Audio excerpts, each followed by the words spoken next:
Tatelicious waposta conversation yaanoita nemwana wake vachitaura dzebonde uye maweaknesses avainawo sana matemai zvimwe zvacho. So unotoona kuti parenting dzacho isusu tichiri kuna 1940 ivo vati vaku 22nd century. Welcome back to your channel. Please don't forget to like and subscribe. Kumba mupacho kati nozombotaura tokangamwa kumhoresana vedwe ndiregererewo. Okay, so ndichaiona conversation yacho kuti tinoita sei. So it was a video call conversation yavaita. Tanya ndiye atanga kati dedi ndakapotsa ndapindana nema1 baby ria rinonzi ndobva zita rasiwa kundisendera message kuti ndaane nhumbu dedi ndakapindwa nechando. Queen Tate vakati aikaka wani ndakatishandisa maplastic zvekuita kuburitsa waitira panze zvoda waane experience wakura saka zvakazodii. Mwana ndokuti after a month akangozoti yanga iri false alarm because ropa rakazongouya.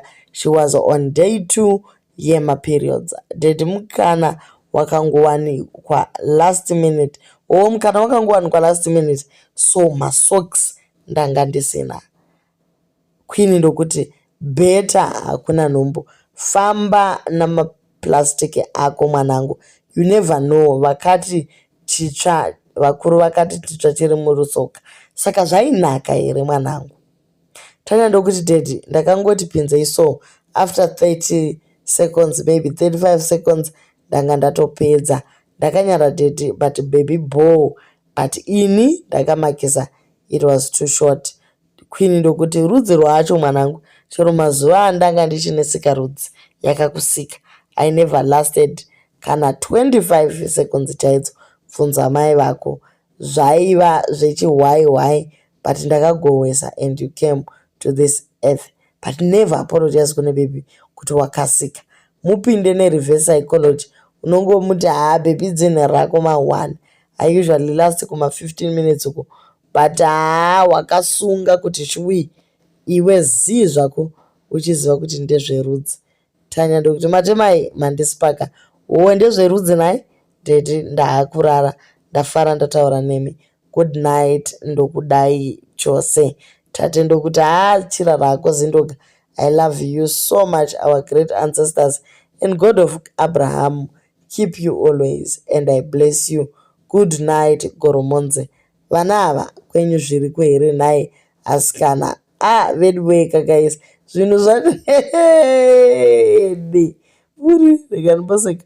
Alright, sorry handichaseki, but anyway Tanya kuita duplicate rababa vake kufanana kuita mapatya chaiwo guys, and vanhu vakawanda varongoti nai Tatelicious ndo madzidzisirwo here azvinoitiwa. But kugara munhu akasenga munyu achiti maybe achasangana nenyama zvinhu zvakangooma guys imikani. So ari kungoti wedwe indatongojaira kuti ndo zviripo ndo upenyu, ende mwana anozongodhererawo kuti baba vane avo maweaknesses. So hapana zvaungazviita, iwe unongozva kuti hai ini ngori homwe yenyika ndinongotaurawo zvandafunga. Musakangamweka kuti Tatelicious anoposta zvenhengo yake zvekurara, achirara nevanhu, achiratidza kuti zvinofamba sei, but mwana angaenda kupi vedwe. The apple does not fall far away from the tree. Anyway, do leave your comments kuti zvinhu zvakanaka here kuti baba nemwana vave nema-conversations akadaro, or maybe these are conversations that are already happening, but maybe kuti Tatelicious munhu ari liberal anozozviposta hake pasocial media pake. So do leave your comments muchitiudzawo kuti zvinofambiswawo sei, kana kuti ndo modern parenting kuti chaziva here guys. At least kana zvichiitwa sekudaro teta todzidzawo something new tozviimplementa kudzimba dzedu.